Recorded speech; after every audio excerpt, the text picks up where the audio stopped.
Assalamualaikum warahmatullahi wabarakatuh. Agama ini nasihat.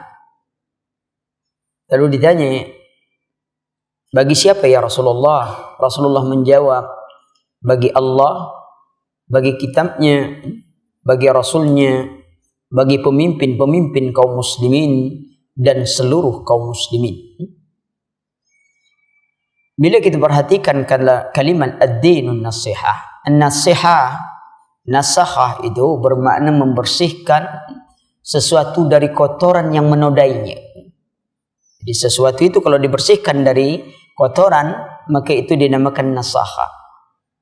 Apabila nasihat ini dimaknakan dengan keikhlasan, ya, maka ad-dinun nasihah dan hadis ad-dinun nasihah merupakan kalamul jami' dari Rasulullah sallallahu alaihi wasallam. Yang dimaksud kalamul jami' adalah satu perkataan yang cukup ringkas tapi memuat berbagai perkara di dalamnya. Di antara kalamul jami' seperti hadis dari Umar bin Khattab radhiyallahu an, disebutkan, ya, innamal a'malu binniyat wa innama likulli imri'in ma nawa. Sesungguhnya amalan itu tergantung pada niat. Ya. Ini termasuk kalamul jami'. Al-Imam Syafi'i, innamal a'malu binniyat, kata beliau, hadis ini masuk dalam 70 cabang ilmu dalam Islam. Ad-dinun nasihah. Termasuk juga kalamul jami', innal halala bainun wa innal harama bainun wa ma bainahuma huma umurun mustabihat. Sesungguhnya yang halal itu jelas, yang haram itu jelas, apa yang ada di antaranya merupakan perkara-perkara yang subhat. Man waqa'a fi subhat waqa'a fil haram. Siapa yang masuk dalam perkara subhat, maka dia jatuh pada perkara yang haram. Dan banyak lagi, silakan lihat kitab Matan Arba'in Al-Imam Nawawi atau kitab syarahnya oleh Ibnu Hajar. Ya. Ikhwat biddin, ad-din nasihat, agama ini nasihat. Bagi Allah tidak bermakna bahwasanya kita menasihati Allah. Para ulama kita katakan bahwa mana ad-dinun nasihatu lillah, agama nasihat bagi Allah bermakna adalah beriman kepada Allah dengan sebenar iman. Laisa al-imanu bitamani wala bitaraji walakin al-iman ma'rifatun bi qalbi wa qaulun bil lisan wa 'amalu bi arkan. Iman itu bukan khayalan, bukan angan-angan, akan tetapi iman itu ma'rifatun fi qalbi, pengenalan di dalam hati, wa qaulun bil lisan, ucapkan dengan lisan, dan amalkan dengan seluruh anggota badan. Maka kita perhatikan tentang konsep keimanan kepada Allah Subhanahu wa taala. Karena kalau sekedar percaya kepada Allah, Allah menghidupkan, Allah mematikan, Allah menguasai urusan kita. Kalau hanya sekedar percaya begitu saja, percaya bahwa Allah memberi rezeki kepada kita, kalau hanya itu saja sekedar percaya, maka sesungguhnya orang musyrik di zaman Rasulullah juga sudah percaya. Allah Subhanahu wa taala berfirman dalam surah Yunus ayat 31, Allah Subhanahu wa taala katakan, "Qul may yarzuqukum minas sama'i wal ardh amma yamliku as-sam'a wal absar wa may yukhrijul hayya minal mayt wa yukhrijul mayyita minal hayy wa may yudabbirul amra fasayaquluna Allah." Tanyakanlah Muhammad kepada mereka, siapa yang memberi rezeki kepada kalian dari langit dan bumi? Amma yamliku as-sam'a wal absar, siapa yang menguasai pendengaran yang penglihatan? Wa may yukhrijul hayy, siapa yang mengeluarkan yang hidup dari yang mati, yang mengeluarkan yang mati dari yang hidup? Wa may yudabbirul amra, siapa yang menguasai urusan kalian? Fasayaquluna Allah, mereka segera jawab Allah. Kalau itu ditanyakan pada kita, jawabannya sama. Sama jawabannya. Kalau hanya sebatas percaya namun ibadah kita menserikatkan Allah Subhanahu wa taala, maka ada kesamaan kita. Orang musyrik dipercaya Allah menghidupkan, Allah mematikan, Allah menguasai urusan. Namun dia tidak percaya hanya Allah ibadat. Mereka tidak percaya itu. Ketika Rasulullah sallallahu alaihi wasallam mengajak mereka untuk mentauhidkan Allah Subhanahu wa taala, ya ma'syaral Quraisy ana ad'ukum ila kalimataini khafifataini 'ala lisan walakin saqilataini fil mizan. Ya wahai orang-orang Quraisy, aku seru kepada kalian pada dua buah ucapan yang amat ringan dalam ucapan tapi berat dalam timbangan, yaitu la ilaha illallah, tidak ada yang berhak diibadati kecuali Allah, wa ana rasulullah, kata Rasulullah, dan kalian mengakui bahwa aku adalah utusan Allah. Apa jawab mereka? Alihaza jama'tana, apakah karena ini engkau mengumpulkan kami? Inna hadza la syai'un ujab, ini ajaran yang aneh sekali. Maka jangan heran dikatakan oleh Rasulullah sallallahu alaihi wasallam, badal islamu ghariban wa sayaudu ghariban fatuba li ghuraba. Islam itu asing akan kembali menjadi asing, maka berbahagialah orang-orang yang dianggap asing. Siapa itu? Allazina yasluhuna an-nas 'inda fasadihim, orang yang memperbaiki manusia ketika orang-orang sudah rusak. Orang-orang yang menghidupkan sunnah ketika semua orang mematikan sunnah. Berbahagialah orang-orang yang dianggap asing. Jadi buktikan iman kepada Allah dengan benar-benar iman kepada Allah, bukan iman sekedar percaya kepada Allah Subhanahu wa taala. Iman dengan mengesahkan Allah, maka itu dimaknakan Islam. Al-Islam istislamu lillahi bitauhid wal inqiyadu lahu bitta'ah. Islam itu istislamu lillahi bitauhid, merendah, menyerahkan diri kepada Allah dengan mengesahkan Allah. Kalau soal menyerah, banyak orang menyerah. Tapi apakah mereka sudah mengesahkan Allah Subhanahu wa taala? Sebagian mereka minta kepada selain Allah Subhanahu wa taala, apalagi kalau ke dalam keadaan susah. Fa iza rakibu fil fulki da'u Allah mukhlishina lahuddin falamma najjahum ilal barri izahum yusrikun. Tatkala mereka mengendarai kendaraan di lautan, datang gelombang yang besar, bahaya besar datang, mereka da'u Allah mukhlishina lahuddin, mereka hanya mohon kepada Allah Subhanahu wa taala. Falamma najjahum ilal barri, tatkala mereka kami bawa, kami selamatkan sampai ke daratan, izahum yusrikun, mereka segera menserikatkan Allah. Kata nakhoda kapal, kalau bukan saya jadi nakhoda, sudah tenggelam kapal. Kata tukang layar, untung saya sempat turunkan layar. Kata masinis, saya sempat matikan mesin. Kata orang awam, untung ada Pak Kiai yang serbannya besar tadi yang berdoa sehingga gelombang pergi. Kata orang kampung, kapal keramat sudah mau tenggelam masih selamat. Wallah. Semua menserikatkan Allah, lupa bahwa mereka pernah minta kepada Allah Subhanahu wa taala. Itu di laut, Pak. Di daratan lebih lagi. Tiba-tiba siang, jam 10 siang, terdengar suara azan. Terkejut orang, siapa yang azan? Rupanya yang tidak pernah ke masjid itu yang azan. Kenapa dia azan? Karena api sudah dekat ke rumahnya. Tidak ada jalan lain lagi kecuali azan. Lalu dia azan. Ternyata kadar Allah, api tak sampai ke rumahnya. Ketika dia duduk di kedai kopi, apa yang dia katakan? Untung saya azan kemarin. Kalau saya tak azan, kampung terbakar. Allah, ikhwan. Tak pernah sholat, rupanya pintar azan juga rupanya ya. Kalau sudah terdesak. Manusia menakjubkan sekali. Orang musyrik, perhatikan tadi. Mereka banyak menserikatkan Allah Subhanahu wa taala, meminta selain Allah Subhanahu wa taala. Belum lagi yang hobinya mendatangi paranormal. Pada Rasulullah sallallahu alaihi wasallam katakan, man ata kahinan fasa'alahu fasaddaqahu bima yaqul wa qad kafara bima unzila ala Muhammadin. Siapa mendatangi paranormal? Paranormal, Pak, bukan paranormal. Saya tak biasa menyebutnya paranormal karena kebiasaan saya menyebut paranormal. Karena yang hadir di sini insya Allah semuanya normal. Maka paranormal sekalian, iya, itu.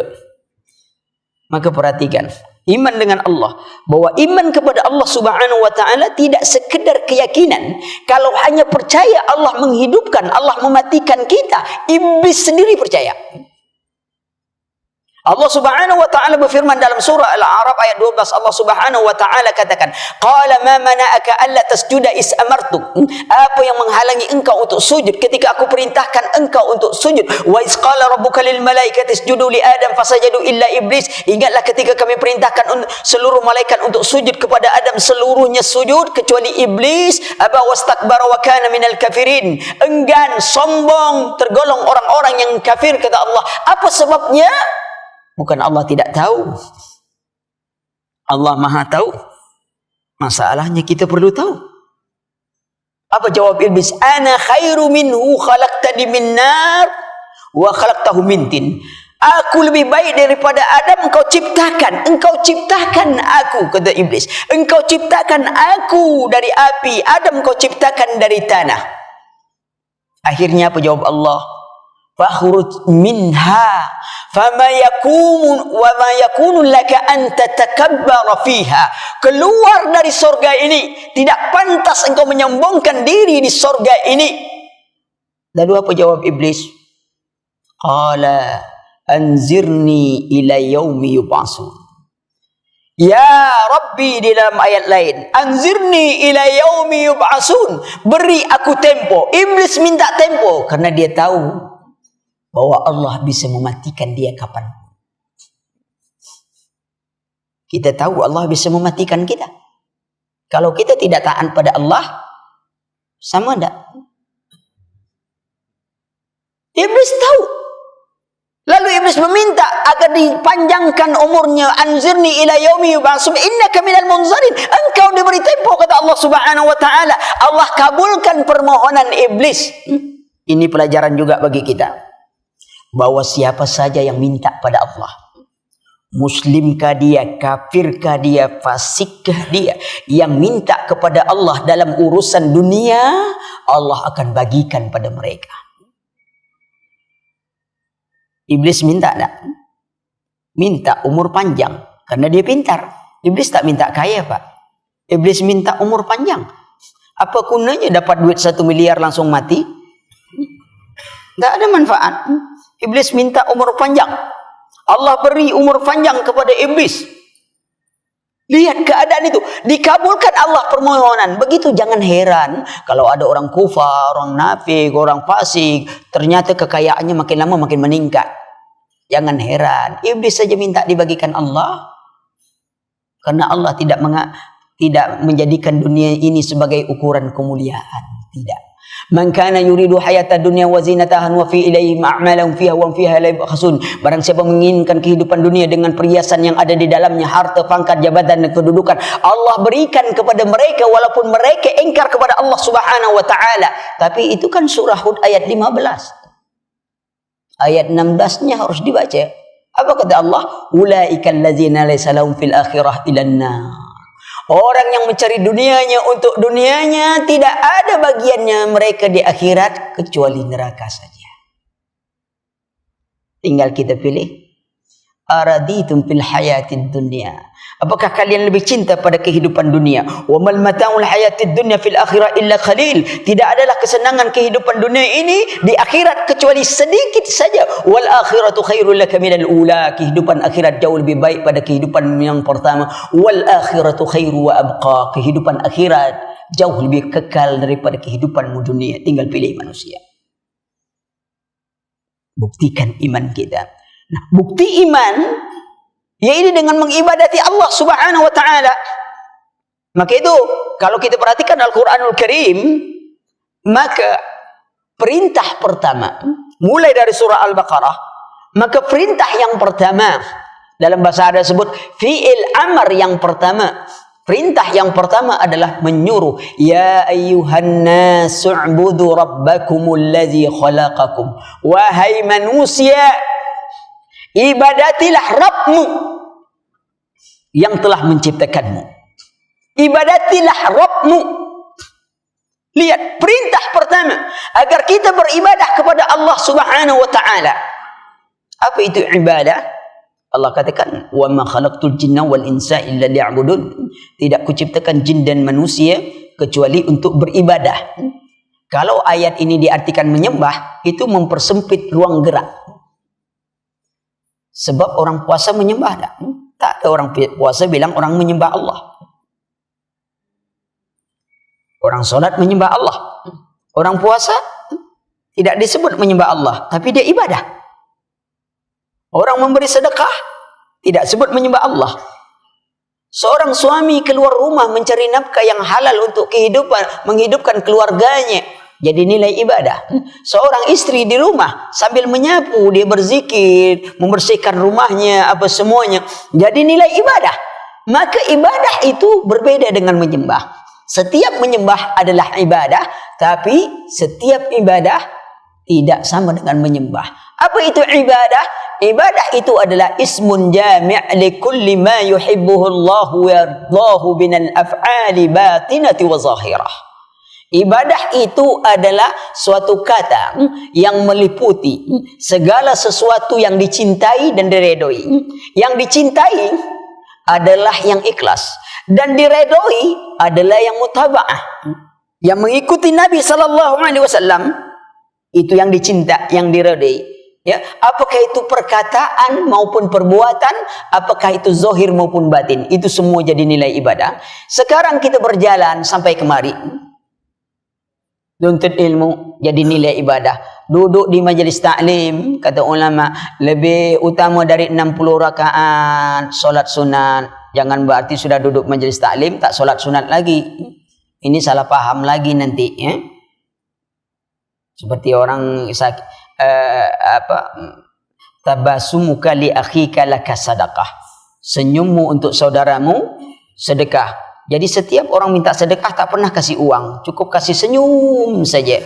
Akhirnya yang tukang minta sedekah tak pernah senyum sama sekali, karena sudah banyak dapat senyuman. Salah dalam memahami keadaan. Perhatikan. Jadi buktikan dengan ibadah kepada Allah. Karena itu tujuan penciptaan manusia. Wa ma khalaqtul jinna wal insa illa liya'budun. Tidak kuciptakan jin dan manusia kecuali untuk beribadah kepadaku. Untuk beribadah kepadaku. Kalau kita yakin Allah menghidupkan, Allah mematikan, Allah menguasai urusan kita, semuanya adalah dari Allah Subhanahu wa taala dan kepada Allah, maka kewajiban kita mengibadati Allah. Coba bayangkan, kalau kita baru di PHK kerja, sementara istri masuk rumah sakit, mau melahirkan, rumah kontrakan diambil orang, kendaraan sudah diambil perusahaan, anak mau kuliah, duduk menung di rumah sakit, tiba-tiba datang orang, rupanya teman lama. Ngapain di sini? Kita ceritakan kesusahan kita. Lalu dia bilang, kenapa engkau jadi seperti ini? Sudah, kerja tempat saya. Rumah kamu diambil, udah, itu ada rumah saya. Pakai mobil saya. Nanti biaya pengobatan saya yang nanggung. Kuliah anakmu nanti masuk, pakai biaya saya. Setelah kita tahu dia menolong kita, tentu masuk nomor HP-nya nomornya di kita, namanya Tuan Penolong. Sudah jadi Tuan Penolong. Suatu ketika malam hari hujan, berdering telepon. Kita tengok nama Tuan Penolong. Jam 2 malam, angin ribut, dia nelpon. Istri kita bilang, Mas, dari siapa? Malam-malam nelpon. Suaminya bilang, Dek, Tuan Penolong. Istri terdiam. Karena orang kalau sudah utang budi, itu susah ngomong. Istri terdiam. Ngapa, Mas? Dia minta ada atap rumahnya yang rusak. Kira-kira istri kita melarang kita pergi atau nyuruh kita pergi? Sebagai manusia mesti dia nyuruh. Pergilah Mas, masalah atap aja diminta tolong sedikit. Orang kita sudah dikasih rumah, dikasih mobil, dikasih ini semuanya. Masa kita tak pergi begitu? Dipanggil seperti itu. Subhanallah, sangat pandai berbalas jasa. Allah Subhanahu wa ta'ala, apa yang diberikan kepada kita. Ketika kita lahir, kita tak punya apapun, Allah beri kita. Ketika kita tak bisa berjalan, Allah beri kita berjalan. Tak bisa melihat, Allah beri kita melihat. Tak bisa mendengar, Allah beri kita mendengar. Tapi setelah kita dapatkan semuanya, ilmu kita dapatkan, kekayaan kita dapatkan, kekuatan kita dapatkan, kita berkhianat pada Allah. Tidak akan betapa hinanya diri kita berkhianat kepada Allah. Kalau kepada manusia tadi saja kita tidak berterima kasih, semua orang bilang kita ini orang yang terlalu kurang ajar. Tapi kenapa kepada Allah kita tidak pernah merasa kurang ajar?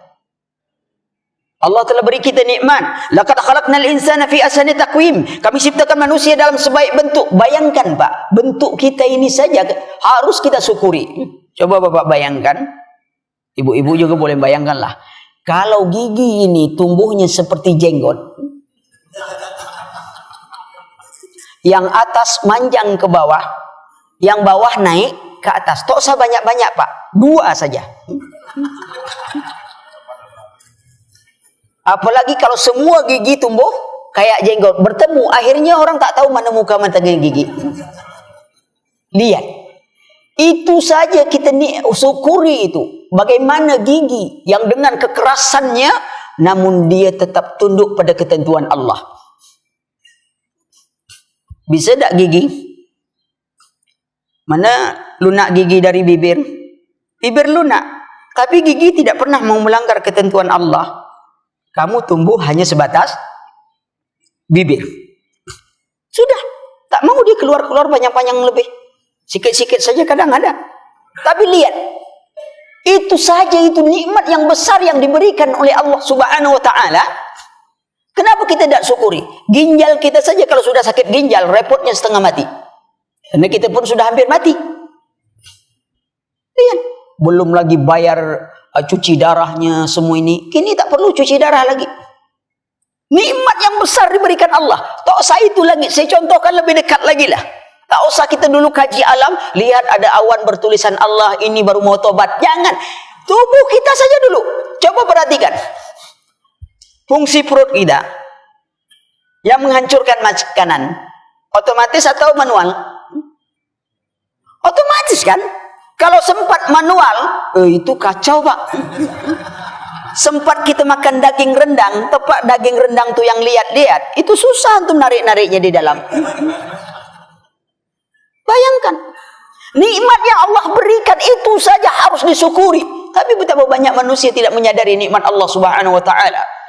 Maka wajar kalau Allah katakan kepada mereka, laqad khalaqnal insana fi ahsani taqwim, kami ciptakan manusia dalam sebaik-baik bentuk, wa ja'ala lakumus sam'a wal absar wal afidah, kami berikan mereka pendengaran, penglihatan, pendengaran dan hati, tapi mereka tidak mensyukuri. Kata Allah Subhanahu wa taala, summa radadnahu asfala safilin, kami turunkan derajat mereka pada derajat yang paling hina, derajat yang rendah. Wa laqad zara'na jahannam katsiran minal jinni wal insi lahum qulubun la yafqahuna biha wa lahum a'yunun la yabsiruna biha wa lahum a'zanun la yasma'una biha ulaika kal an'ami bal hum adall ulaika humul ghafilun. Kami penuhkanlah isi neraka jahanam dari golongan jin dan manusia. Lahum qulubun la yafqahuna biha, mereka punya hati tidak memahami ayat Allah, mereka punya pendengaran tidak mendengarkan ayat Allah, mereka punya penglihatan tidak melihat keagungan kebesaran Allah. Ulaika kal an'ami bal hum adall, mereka lebih hina, mereka seperti binatang, bahkan mereka lebih hina dari seekor binatang. Ulaika humul khasirun, mereka lah orang-orang yang merugi. Kita jangan menjadi orang yang merugi.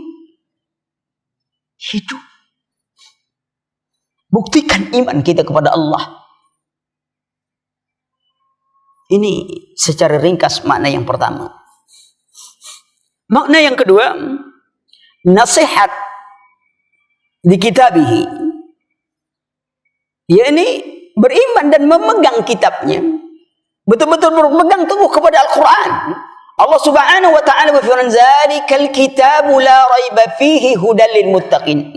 Dzalikal kitab, padahal ini kitab, tapi disebut dzalikal kitab menunjukkan keagungan Al-Quranul Karim. Hudal dalam bahasa Arab itu ada 2 makna. Jadi kata-kata hudan itu dalam bahasa Arab ada hidayatul rasyad, hidayatul taufik. Hidayatul rasyad adalah petunjuk-petunjuk yang ada dalam Al-Quranul Karim, yang ada dalam sunnah Rasulullah sallallahu alaihi wasallam. Hidayatul rasyad, contoh, ala inna bizikrillah tutmainnul qulub. Bukankah dengan mengingat Allah hati akan jadi tenang? Jangan dimaknakan mengingat itu hanya di masjid. Duduk di masjid, zikir saja semuanya. Akhirnya kasih makan tak mau, karena ingat mati kan? Orang kalau ingat mati, dia harus bersiap. Bagaimana bersiap mati? Bukan hanya di masjid, di luar. Ingat Allah itu waktu berdagang, ingat Allah. Waktu antum nimbang, lebihkan timbangan. Kenapa lebih? Takut salah nanti dituntut di akhirat. Itu ingat Allah namanya. Sering saya katakan, selalulah mengatakan, saya pedagang, kalau pedagang.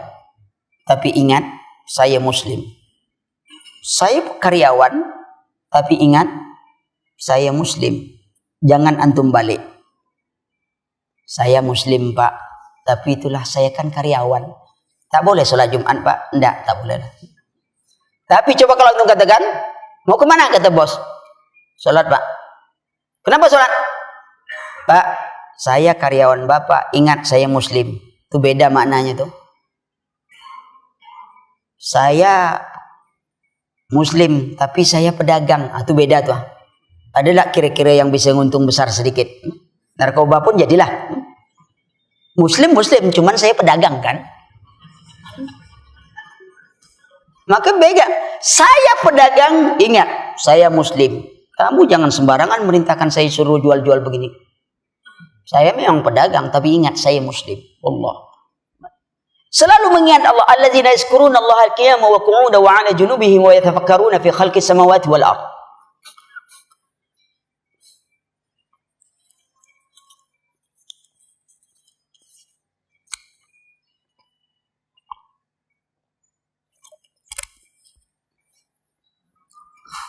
Kembali kita bahwa selalu mengingat Allah dalam tiap keadaan. Al-Quranul Karim, hidayah rasad petunjuk. Hanya dengan mengingat Allah hati akan tenang. Coba, ketika datang musibah, hidup ini pak sebenarnya menyelesaikan masalah atau menghadapi masalah. Pernah kan masalah kita selesai? Dalam hidup tak pernah masalah selesai pak. Maka itu kalau ada orang mengatakan mengantarkan saudara kita pada tempat peristirahatan terakhir, itu kalimat yang salah. Sebab dalam kubur itu dia mulai ditanya. Bukan beristirahat. Awal pertanggungjawaban dia. Kalau istirahat, enak betul orang mati aja semuanya. Utang banyak-banyak, ya udah mati. Tapi ternyata tidak. Dalam kuburan mulai dituntut. Hutangnya juga besok dituntut. Orang yang berjihad saja di jalan Allah, lantaran hutang terhalang ingin masuk surga. Apalagi kita. Jadi masuk dalam kubur bukan istirahat. Kita baru istirahat kalau sebelah telapak kaki kita sudah masuk surga. Baru kita mulai istirahat. Kalau selain itu tak ada istirahat. Di dunia kita tidak pernah mengatasi masalah. Tidak ada masalah yang selesai. Maka itu kita hidup di dunia ini kalau saya ibaratkan seperti orang berenang dan bermain selancar. Karena contohnya itu karena di Bali banyaknya main selancar gitu. Pertama antum harus pandai berenang dulu.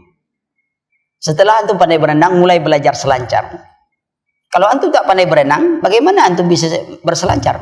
Tapi sudah pandai berselancar, belajar sekali tumbang, belajar sekali jatuh, ombak kecil pun jatuh. Tapi ketika antum sudah mahir berselancar, antum begitu menghadapi ombak yang besar, antum gembira. As-sabru 'inda sadamatil ula. Kesabaran itu pada kali pertama. Ketika ada musibah datang, antum sabar menghadapinya. Ketika datang berikutnya, antum akan tenang menghadapinya. Kenapa? Kembalikan kepada Allah. Hal ini tidak terjadi kecuali atas kehendak Allah. Tenang jiwa kita. Kenapa kita ngamuk-ngamuk, marah-marah? Memangnya kalau marah-marah tuh rumah yang terbakar jadi hidup, jadi baik lagi? Enggak juga kan? Allah beri bekal apa? Sabar. Itu dia. Ya, nah petunjuk Allah, ikuti petunjuk yang telah ditunjukkan oleh Allah Subhanahu wa taala dalam Al-Qur'anul Karim. Ya, nah berpegang teguh kepada kitabullah, maksudnya juga berpegang teguh kepada sunnah Nabi sallallahu alaihi wasallam, berpegang teguh kepada keduanya. Sudahkah kita baca Quran? Iqra'ul Quran wa'amal bihi. Bacalah Al-Quran, beramal dengannya. Wala ta'kulu bihi. Jangan mencari makan dengan Al-Quran. Perhatikanlah, khairukum man ta'allama Al-Quran wa'allamahu. Sebaik-baik kalian siapa yang mempelajari Quran dan mengajarkan kepada manusia. Iqra', baca. Allah katakan utlu ma uhiya ilaika minal kitab. Bacalah apa yang diturunkan, apa yang diwahyukan kepada Rabbmu daripada Alkitab, yakni Al-Quranul Karim. Baca. Simak, baca, lalu pahami. Tidak, membaca Quran ada dua. Ada tadabbur Quran itu dalam konteks kita baca saja. Ada makna Al-Quran itu dalam konteks kita sambil baca, kita memahami makna yang terkandung di dalamnya. Ya. Yang kedua lebih baik, dia baca, kemudian juga belajar memahami. Supaya Al-Quran jadi petunjuk. Tapi coba bayangkan, dari sekian penduduk, taruhlah Indonesia. Berapa orang yang pandai baca Quran? Taruhlah 50%. Cukup banyak sebenarnya. Dari 50% itu, berapa persen yang baca Quran? Mungkin 10%. Dari 10% itu, berapa persen yang paham Quran? Dari yang paham itu, berapa persen yang amalkan? Makin sikit, makin sikit, makin sikit. Karena Al-Quran bukan sekedar hafalan. Al-Quran mukjizat. Siapa saja yang ingin menghafalnya, insya Allah Allah akan berikan. Hatta orang idiot sekalipun. Kalau dibuka di YouTube, kita dapatkan seorang anak idiot yang hafal Al-Quran. Kalau ditanya bagaimana cara kamu menghafal Quran, dia tak bisa jawab. Karena dia idiot, dia tidak paham dengan omongan kita bagaimana caranya. Tapi kalau antum baca Quran, ada orang baca Quran, tanya kepada dia surah berapa, ayat berapa, di mana halamannya, tahu dia. Idiot itu, Pak. Karena Al-Quran mukjizat. Allah berikan kepada siapa yang Allah kehendaki berikan, dan orang berusaha untuknya. Maka itu kembali kita katakan beriman. Nasihat bagi kita beriman dengan kitab dengan benar-benar iman. Ya, ini tidak sekedar meyakini, tapi kita membacanya lalu betul-betul menjadikannya sebagai pedoman. Nah, ketika kita dapat petunjuk ini, ya, kita telah ikuti jalan itu, hidayatul rasyad, bertemu kita dengan yang kita tuju, itulah dinamakan taufik. Sering orang mengatakan apa? Wabillahi taufik wal hidayah. Kita belajar untuk kapan kita mendapatkan taufik? Ini bukan taufik hidayat, Pak. Taufik hidayat sudah ada yang dapatnya, ya.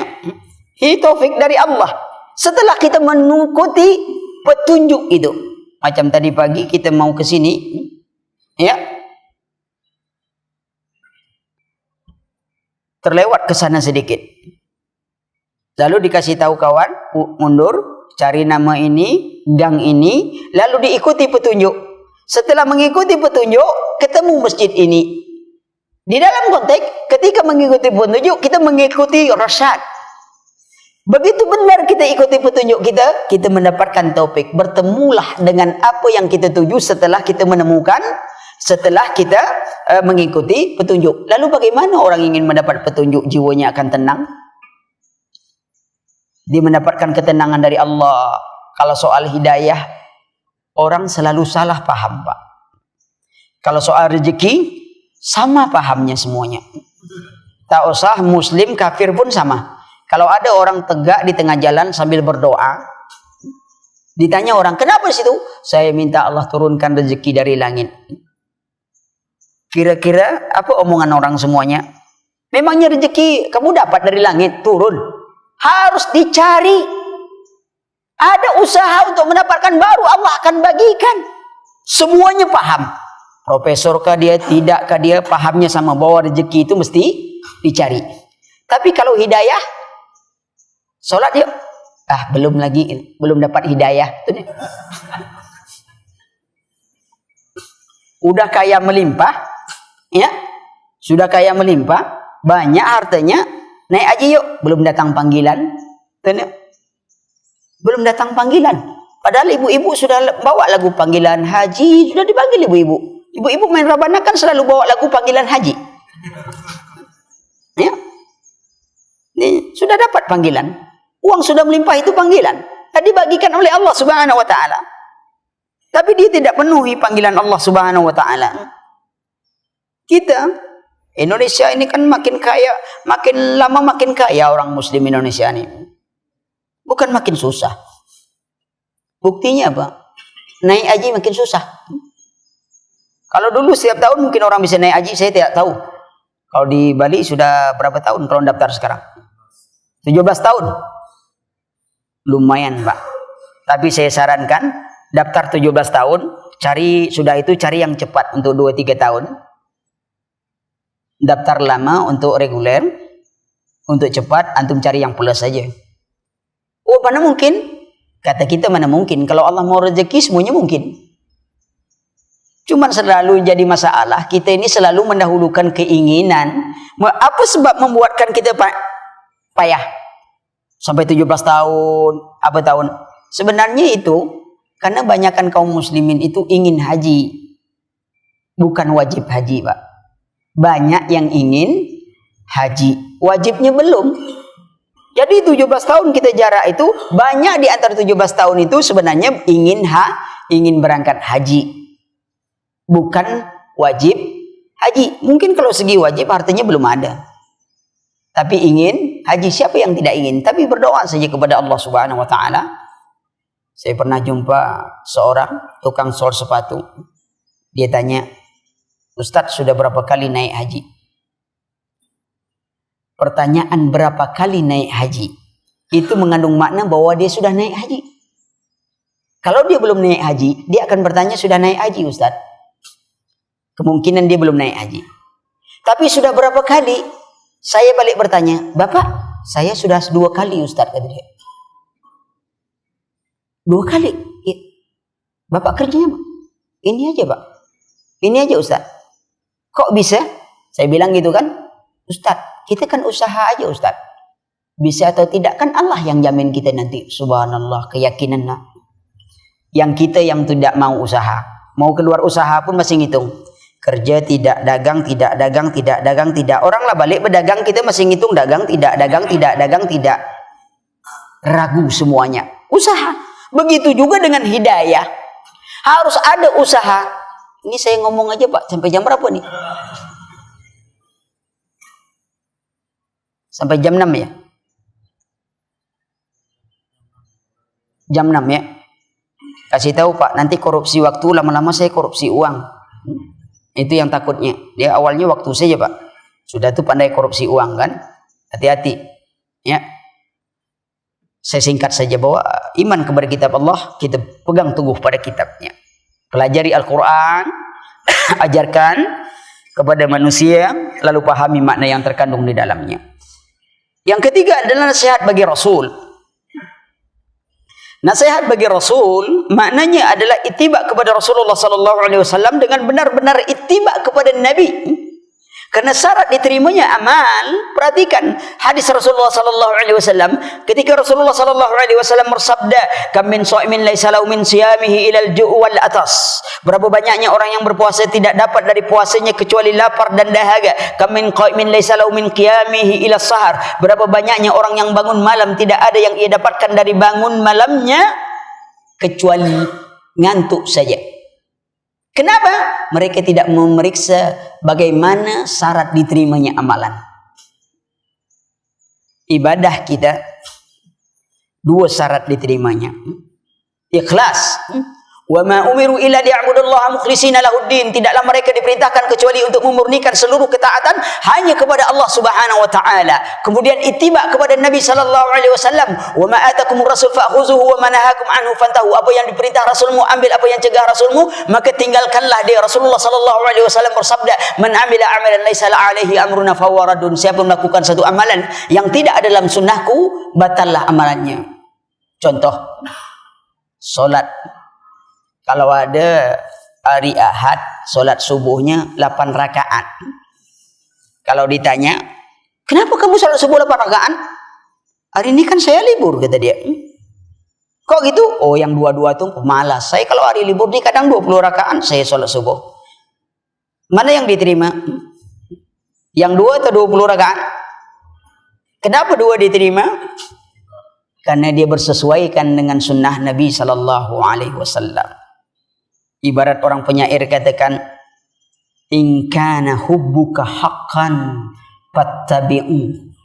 Kalau cintamu itu benar, pasti engkau mengikutinya. Karena lazimnya orang yang menyintai, dia akan mengikuti siapa yang ia cintai. Lazim itu, Pak. Sahabat Nabi bukan teman Nabi. Beda teman dengan sahabat. Seorang sahabat akan selalu mengikuti apa saja yang dilakukan oleh sahabatnya. Seorang teman, dia memilih keadaan. Bertemanlah pada semua orang, tapi jangan kau jadikan sahabatmu semua orang. Karena kita tak pernah dengar orang mengatakan Abu Bakar teman Nabi, tak pernah. Abu Bakar dan Umar sahabat Nabi. Tak ada orang bilang ini teman Nabi. Tidak ada. Perhatikan, ikut. Kalau kita menyintai Rasul, maka ikutilah Rasul. Karena itu bukti cinta kita kepada Rasul sallallahu alaihi wasallam. Ada kerinduan kita. Apabila disebut nama Rasul sallallahu alaihi wasallam, ada kerinduan yang dalam di hati kita ingin bertemu. Kita semuanya kalau katakan cinta pada Allah, cinta pada Rasul, semuanya bilang cinta. Tapi kadang-kadang cinta itu belum menuju puncaknya, Pak. Yang bertasbih sejadahnya saja. Saat cinta bertasbih, sejadah bertasbih, dia tak pernah bertasbih. Perhatikan keadaan cinta. Bagaimana tumbuh getaran cinta. Bagaimana standar cinta pada Allah. Coba bayangkan. Maaf kalau namanya sama, ini hanya contoh saja. Supaya dekatkan. Umpamanya begini. Kan kalau saya katakan begini. Apakah kita semuanya menyintai Allah dan Rasul? Kita akan katakan kita cinta Allah, kita cinta Rasul. Tapi bagaimana Anda buktikan Anda cinta pada Allah, pada Rasul? Ketika nama Allah disebut, tak ada getaran dalam jiwa kita. Coba bayangkan ketika si Jamal yang berjanji pada si Jamilah akan melamar 1 bulan lagi. Cinta Jamal sudah begitu, kandung cinta. Tidak ada yang dipandang, cinta itu dari mata turun ke hati atau dari hati naik ke mata? Dari mata turun ke hati atau dari hati naik ke mata? Cinta itu dari hati, bukan dari mata. Memangnya orang buta tak boleh mencintai orang? Tak pernah lihat orang? Kita pernah lihat Rasulullah atau tidak? Tidak. Apakah kita tidak berhak menyintai Rasul? Cinta itu dari hati, Pak. Dari hati, dia akan naik ke mata, ke telinga, ke penciuman. Kalau kita memendam sesuatu dengan cinta di dalam hati, maka apapun yang dilakukan oleh orang yang kita cintai semuanya indah. Coba tengok orang yang berbulan madu. Kenapa bulan madu? Ini monnya ke Bali. Baru habis nikah, cari tempat bulan madu, sebulan aja dapat madunya. Namanya bulan madu. 10 tahun tuh dapat racun aja terus. Bulan madu. Sehingga satu hotel, nginap semalam, 2 malam lah. Namanya bulan madu, mau pindah-pindah. Sang istri pas masuk kamar mandi terjatuh. Lecet sedikit. Suami langsung nangkap istri, nyambut. Bukan main belayannya, Pak. Bulan madu. Bulan madu. Hati-hati nanti opo. Semuanya pakai sayang. Tak ada benci lagi. Sayang semuanya. Setelah setahun, ingin lagi mengulang kisah lama. Sebab selama 11 bulan terasa makan racun. Ya, untuk tahun berikutnya ingin ulang lagi ulang madu. Sebagai hadiah ulang tahun perkawinan. Diulang-ulang terus ya.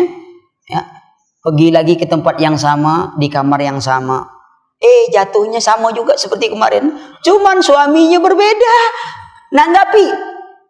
Udah macam ini masih jatuh juga kayak gitu, kata dia. Terbayang istrinya. Kok tak sama ya seperti dulu, kata dia. Allah. Islam. Indah Islam. Cuman remaja kita kan tak ada lagi pacaran gini, Pak. Tak ada. Alhamdulillah. Cuman yang banyaknya ta'aruf.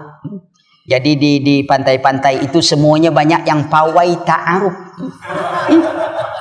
Jadi tak ada pacaran malam, enggak, pawai ta'aruf.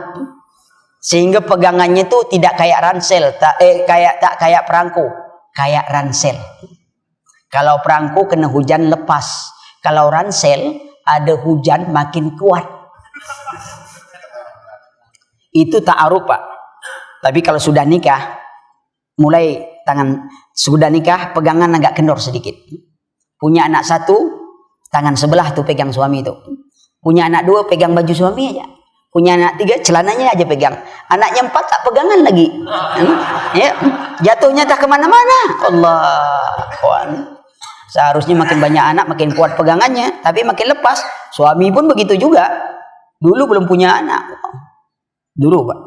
Pulang kantor kita. Belum punya anak nih. Wah, tas diambilkan, sepatu dibukakan, air panas tersedia. Mas, air panasnya ada, makanan tersedia. Subhanallah, sejuk rasanya, tak mau kerja kantor lagi kita buatnya. Hah? Begitu punya anak satu, tas tak diambilkan lagi. Nah, sepatu pun lah tak dibuka, tapi air panas masih ada, makan sedia. Punya anak dua, air panas tak ada lagi, Pak. Punya anak tiga, makanan tak ada lagi, Pak.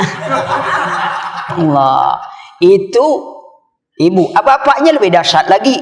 Dulu sudah benjol keningnya itu masih sayang. Sekarang terpijak kakinya aja langsung, apa kamu? Mau pijak-pijak ini kan masih dipakai ini. Wallah, tak ada kata lembut pada istri sama sekali. Padahal Rasulullah katakan inna khiyarukum ahasinukum akhlaqa. Yang terbaik di antara kalian orang yang paling baik akhlaknya dan yang paling baik kepada keluarganya. Nanti kita bahas yang seperti itu. Tapi ini deh, ittiba kepada Rasul. Coba lihat Jamal dengan Jamilah tadi. Jamal tiba-tiba tengah duduk di kedai kopi, ada terdengar si Ahmad ingin melamar Jamilah seminggu lagi. Kira-kira macam apa perasaan Jamal tuh? Woi, bergetar tuh, Pak. Padahal belum tentu Jamilah yang akan dilamar dia tuh, tapi getarannya tuh Pak tanggung goncang tuh. Yakinlah kalau pernah merasakan seperti itu. Ya, kalau belum jangan coba-coba ingin merasakan, apalagi yang sudah punya satu istri. Tentu akan ingin dua istri lagi jadinya. Ya. Jangan memudah-mudahkan. Karena poligami bukan wisata kuliner. Jangan memudahkan poligami, bukan dilarang poligami. Jangan memudahkan poligami, karena poligami bukan wisata kuliner. Mau merasakan masakan Padang, nikah orang Padang. Merasakan Sunda, nikah orang Sunda. Terasa masakan tak adik, cerai lagi. Itu wisata kuliner namanya. Ya, jangan. Ya, karena tujuannya adalah untuk ketakwaan kepada Allah Subhanahu wa taala. Perhatikan, adalah getaran kita. Maka kalau kita cintai pada Rasul, ikut ittiba kepada Rasul sallallahu alaihi wasallam. Kemudian nasihat bagi pemimpin. Bagaimana kita menasihati para pemimpin? Ada adabnya. Kata Rasulullah, kalau kamu ingin menasihati pemimpin, bimbing tangannya, nasihati empat mata. Kalau dia menerima, alhamdulillah. Kalau dia menolak, engkau sudah melaksanakan kewajibanmu, tinggal urusan dia. Kenapa harus seperti itu? Sebab ketika kita membeberkan semua keburukan para pemimpin di depan forum-forum umum, maka wibawaan kepemimpin itu akan hilang, maka negara itu tidak akan pernah aman. Semua orang burukkan, satu buruk sekali, maka semua orang akan mencari keburukan, satu lagi keburukan, semua keburukan, akhirnya semua berbicara keburukan, maka negara itu tidak akan pernah mendapatkan keamanan. Kenapa? Karena rakyat sudah tidak memiliki kepercayaan pada pemimpinnya. Para ulama kita katakan, kalau kami punya doa yang makbul, maka doa yang pertama kami berikan adalah bagaimana Allah memberikan kebaikan pada pemimpin. Karena baiknya pemimpin, baiklah rakyatnya. Diat itu, subhanallah, para ulama kita. Aman. Ini keadaan. Doa kepada Allah subhanahu wa ta'ala. Karena pemimpin juga cerminan rakyat sebenarnya. Tidaklah terpilih itu pemimpin kecuali begitulah gambaran rakyatnya. Allah akan berikan. Kita takut Allah mengazab kita dengan pemimpin yang zalim. Karena kezaliman kita kepada Allah. Kesirikan menyebar, apa semuanya. Maka ada adab menasihati para pemimpin. tosah itulah. Kalau kita mau di kampung lah, umpamanya kita mau jadi ketua RW lah. Kadar Allah rupanya kita ini masih tak bisa lepas dari minum-minum ini. Lalu anak kita ketika pemilihan mau pilih keluar RW, berdiri di depan, jangan pilih bapak saya nih peminum nih, pemabuk nih bapak nih. Kira-kira apa yang kita tanggapi dengan anak itu? Sangat marah kita. Ya. Itu baru hal kecil saja, apalagi perkara-perkara yang besar. Kemudian nasihat bagi seluruh kaum muslimin. Tentu lihat keadaannya. Menasihati kaum muslimin itu perlu kesabaran. Lihat ketika orang Arab Badui kencing di masjid. Sahabat sudah mau marah. Mau ngejar. Kata Rasulullah, jangan biarkan. Biar dia kencing di sudut masjid. Setelah selesai, Rasulullah suruh sahabat ambil air, siram, panggil dia. Dipanggil Arab Badui itu. Dinasihati oleh Rasulullah. Ini masjid rumah Allah. Dan ini tidak layak kotoran di sini. Arab Badui tadi begitu berterima kasih, begitu senangnya dengan cara Rasulullah menasihatinya. Dia berdoa, ya Allah, limpahkan rahmatmu pada Muhammad dan aku. Jangan bagi kepada orang-orang ini. Gitu deh. Dia marah dengan orang-orang itu. Namanya Arab Badui. Arab Badui kan kita tahu sendiri. Bukan ada aturan nih dia. Asal mau ngomong-ngomong. Bapak kalau pergi haji, mungkin kita sudah bentang sejadah. Ya, tiba-tiba datang aja dia. Duduk di depan sejadah kita itu. Nggak peduli. Dia betul-betul tak peduli. Dia tak ada aturan. Jadi kalau jumpa Badui itu sabar gitu. Sabar. Duduk dia di situ. Dibentangnya sejadah. Di atas sejadah kita tuh. Kita mau ngomong apa dia tenang aja, pura tak tahu jadi Allah. Dia mau buat itu, kalau saya lihat jalan ini payah dia belok, naik dia gitu. Kalau supirnya itu orang Badui, senang orang. Jadi dia kalau mau jalan cepat, dia motong aja tuh, gitu tuh. Tak peduli ada polisi di situ langsung. Polisi mundur aja kalau tengok Badui tak ngomong dia. Kalau di Saudi kalau nengok Badui yang supir, rata-rata polisinya, ya itu belum lagi yang apa? Ini Badui datang. Tapi itu spontan dia kata, berikan rahmatmu kepadaku dan kepada Muhammad, jangan bagi pan-pan lain. Kenapa? Adab Rasulullah. Lihat ketika Badui lagi menyentak selendang Rasulullah sampai membekas. Ya Muhammad, bagi hartamu yang dibagi Allah. Itu omongannya. Tapi tetap sabar. Nah, berdakwah dan nasihati saudara itu perlu kesabaran. Ada orang yang bisa nasihati terang-terangan. Ada teman kita yang bisa nasihati berdua. Harus dilihat keadaan dan kondisi. Tidak semuanya. Masyarakat juga tidak semuanya seperti itu. Kalau orang dalam dakwah, sama nasihat ini adalah dalam rangka dakwah. Tapi perhatikan juga. Apa yang kita perhatikan? Dalam dakwah itu pun perlu sabar. Kalau Rasulullah 23 tahun, masa kita 2-3 tahun semua orang ingin tobat? Hebat betul kita dari Rasulullah. Rasulullah 23 tahun. Pas. Kan? Insya Allah. Saya rasa itu dulu. Secara ringkasnya, semoga bermanfaat bagi kita semua. Subhanakallahumma wa bihamdika asyhadu an la ilaha illa anta astaghfiruka wa atubu ilaik. Wassalamualaikum warahmatullahi wabarakatuh.